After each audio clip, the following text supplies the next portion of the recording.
أعوذ بالله من الشيطان الرجيم. بسم الله الرحمن الرحيم. حي على الفلاح. اللہ تعالیٰ کے حبیب جناب محمد الرسول اللہ نے کہا دنیا میں ایک آدمی ہے، اس کے کپڑے اتنے پھٹے پرانے، اس کی صورت اتنی خراب کی، اگر بھیک مانگے تو تم اس کی ظاہری شکل دیکھ کر کے دھتکار دیتے ہو کہ گھنارا ہے، بدبودار ہے، کھڑا ہونے کے لائق نہیں ہے، مگر اللہ کی نظر میں اتنا عظیم ہے کہ اللہ سے ہاتھ اٹھا کے کہتا ہے اللہ مجھے اپنی جنت دے دے۔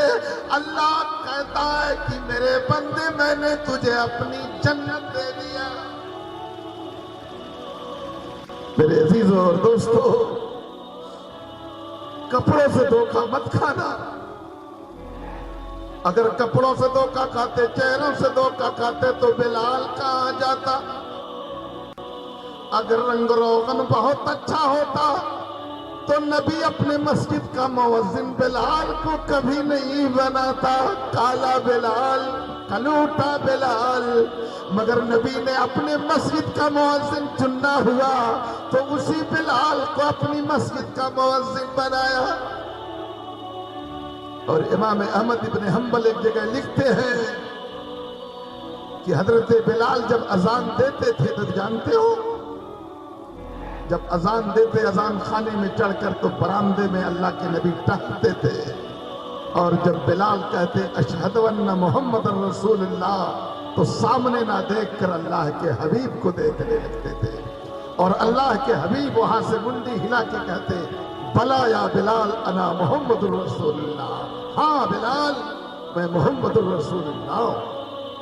حضرت بلال اذان دیتے، سن لینا یہ دنیا بڑی دھوکہ باز، غریبی کی بنیاد پر کسی کو اچھا نہیں سمجھتی، کپڑا پرانا ہے تو اس کو اچھا نہیں سمجھتی، جھوپڑی کا مکان ہے تو اس کو اچھا نہیں سمجھتی، پیر میں جوتا اچھا نہیں، اس کو دنیا اچھا نہیں سمجھتی۔ مگر تمہارے نبی نے جو پوری دنیا کو میسج دیا، تمہارا نبی نہ آتا تو اناتھ برباد ہو جاتا، یتیم برباد ہو جاتا، تمہارا نبی نہ آیا ہوتا تو بیوہ عورتیں کٹ کر کے ٹرینوں کے نیچے مر جاتی، تمہارا نبی نہ آیا ہوتا تو کالے رنگ کے لوگوں کو دنیا میں کوئی عزت نہیں ملتی، تمہارا نبی نہ آیا ہوتا تو بیٹیوں کو لوگ پیدا ہوتے ہی کاٹ کے دفن کر دیتے۔ سارا احسان اللہ نے تمہارے نبی کو دیکھ کر پورے انسانوں کو